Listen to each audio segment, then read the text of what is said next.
ধন্যবাদ আপনাকে। আপনার এই প্রশ্নে আমি আসবো। এর আগে ছোট কিছু বিষয়ে কথা শেষ করে নিই। আহ, আমার কাছে, আমি এখন সংসদ সদস্য গাজীপুর ৪ কাপাসিয়ার। আমার কাছে একটা বিচার আসলো। একজন মেয়ে আসলো, তিনি এসে বলল যে আমার সন্তান হওয়ার পর স্বামী আমাদের বিয়ে হয়েছে এটা মেনে নিচ্ছে। তারপর স্বামীকে ডাকলাম, স্ত্রী একসাথে বসলাম। স্বামী বলতেছে যে আমরা দুইজনই স্টুডেন্ট ছিলাম, একটা সময় সম্পর্কের এক পর্যায়ে মনে হলো যে একসাথে থাকা দরকার। তখন আমরা একটা কাজী অফিসে গিয়ে দুইজনের সমঝোতার ভিত্তিতে আমরা একটা কাবিননামা করলাম। কথাই ছিল যে এটা হলো থাকার সমঝোতার হুম। কাবিন। পরবর্তীতে এক পর্যায়ে সম্পর্কের এক পর্যায়ে বাচ্চা হইলো। এখন আমি আসলে তার সাথে বৈবাহিক সম্পর্ক হয়েছে এটা স্বীকার করতে চাই না। এই বাচ্চা যদিও আমার, আমি এটা মানতে চাই না। আমি আইনজীবীর সাথে কথা বললাম, কাজী সাহেবের সাথে কথা বললাম, সব তথ্য বলছে যে এটা এই ছেলেকে মেনে নিতে হবে। এটা বাংলাদেশের আইন। হুম। এই ছেলে এই স্ত্রীকে অস্বীকার করার কোনো সুযোগ নেই। সংস্কার কমিশনে কিন্তু এই সরকারের এই আপনার এই বিচারের সকল জায়গায় আমি একটা প্রশ্ন করতে চাই। আপনার পরিদর্শন এই করে। বিচারের জায়গায় আমি একটু একটু, বলি। কিন্তু আমি আসলে ঠিক এই বিচারের জায়গাটা নিয়ে প্রশ্ন করতে চাই, ওই বিবাহের প্রসঙ্গেই।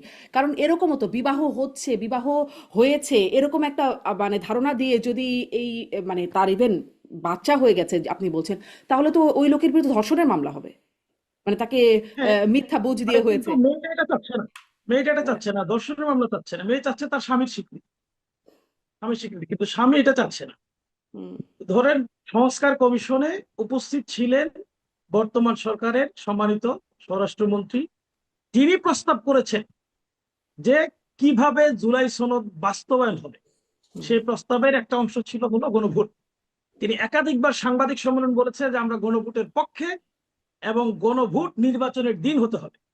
এবং যখন সরকার ঘোষণা করলো যে গণভোট নির্বাচনের দিন হবে, তখন দলীয় মিটিং করে, বিশেষ করে স্থায়ী কমিটির বৈঠক করে আনুষ্ঠানিকভাবে জানানো হলো, অভিনন্দন জানানো হলো সরকারকে। বলা হলো যে একই দিনে দেওয়াতে এটা আমরা সন্তুষ্ট এবং স্বস্তি প্রকাশ করছি। সেটা হলো, নির্বাচন হলো। এখন যখন বাচ্চা হলো, এখন ওনারা আর মানতে চায় না। হুম। কিন্তু এখন তো তারা খুব দুই পক্ষ মানে সব ডিউলি প্রচেষ্টা প্রতারণার ঠিকঠাক অভিযোগটা করলো। করতে পারে। হ্যাঁ, ওই স্বীকৃতি মেয়েটা, না চেয়ে যদি তারা প্রতারণার সব অভিযোগ করে, ধরনের আইনি করতেই তো অধিকার পারে। তার আছে। সব ধরনের আইনি অধিকার তার আছে। সে তার স্বামী একসাথে থেকে সেটা স্বীকার করছে, হুম। কাবিননামা আছে। এই ছেলে তার সব স্বীকার করছে। এখন কোনো আইনে কোনোভাবে ওই মেয়েকে আপনি অস্বীকার করার সুযোগ নেই। এখন বিএনপি যত ইনিয়ে বিনিয়ে বলার চেষ্টা করুক যে এটা হয়েছে সেটা হয়েছে, আমার নির্ভর চৌধুরী মনি আপাকে খুবই ভালো লাগে। উনি সত্য কথা সবসময় বললে বলে দেয়। উনি কিন্তু বলে ফেলছে যে ছেলের সাথে যে মেয়ে ছিল এটা ছিল একটা নির্বাচনী বক্তব্য। এটা ছিল একটা ক্ষমতায় যাওয়ার পায়তারা। না, জনগণকে ক্ষমতায় বুঝাইছি, উনি যাওয়ার না। বলছে যে ক্ষমতায় যাওয়ার পায়তারা। জনগণকে বুঝাইছি যে আমরা গণভোটের পক্ষে, আমরা জুলাইয়ের পক্ষে, আমরা সংস্কারের পক্ষে, আমরা ফেসিবাদ যাতে আগামী দিনে না হয় তার সকল ব্যবস্থা আমরা করব। এখন সব শেষ। এখন এই ছেলে আর আমার না, এটা আমরা মানি না। আর একটা মজার খবর দেখেন, বর্তমানে যিনি আইনমন্ত্রী, হুম। তিনি সংস্কার প্রক্রিয়া কিভাবে বাস্তবায়ন হবে সেটার জন্য সরকার যে কমিটি করেছিল, সরকারের সেই কমিটির গুরুত্বপূর্ণ ব্যক্তি ছিলেন বর্তমান আইনমন্ত্রী। সেই আইনমন্ত্রী তৎকালীন অ্যাটর্নি জেনারেল, তিনি পরামর্শ দিয়েছিলেন সরকারকে যে গণভোটের মাধ্যমে এই প্রক্রিয়াটা বাস্তবায়ন করতে পারে।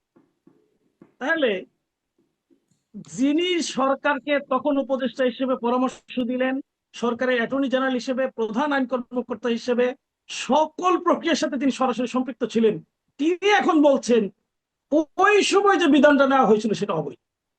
মনে করেন, ওই আনুষ্ঠানিকতায় বিয়ের যিনি কাজী ছিল, যার অফিস থেকে কাবিননামা মেয়েটা সংগ্রহ করছে, ওই কাজী এসে বলতেছে এই কাজী কাবিননামা অবৈধ। তাইলে কাবিননামা যদি অবৈধ হয়, ওই কাজী সাহেব কি হুম। বৈধ? ওই কাজী সাহেবই তো নাজায়েজ। হুম। তাকেই তো মামলা স্বীকার করা উচিত। বর্তমান আইনমন্ত্রী যে কথা বলছে এগুলো খুবই হাস্যকর। এগুলো বাংলাদেশের মানুষের কাছে, আমি আজকে একটা বড় সমাবেশে, আমার নির্বাচনী এলাকায় আমি এসেছি, বড় সমাবেশে জনগণকে জিজ্ঞাসা করলাম যে আপনাদের ওনারা যে এসব কথা বলে এগুলো কি বিশ্বাস হয়? হু হু করে হাসতেছে সবাই। হুম। বাংলাদেশের এই মানুষ কি সমাবেশটা এত যদি বোকা বিএনপির ভাবুন হতো, এই সমাবেশটা যদি বিএনপির হতো, তাহলে তারা আবার বলতো যে আপনারা আর সঠিকই মজার করছেন, কথা মানে বলি, আমি হ্যাঁ। মজার কথা বলি, ওই ওয়ার্ডের বিএনপির সভাপতি সেখানে উপস্থিত ছিল। মিটিং শেষে তিনি বলেছে যে ভাই আমরা মানুষের কাছে মুখ দেখাইতে পারি না।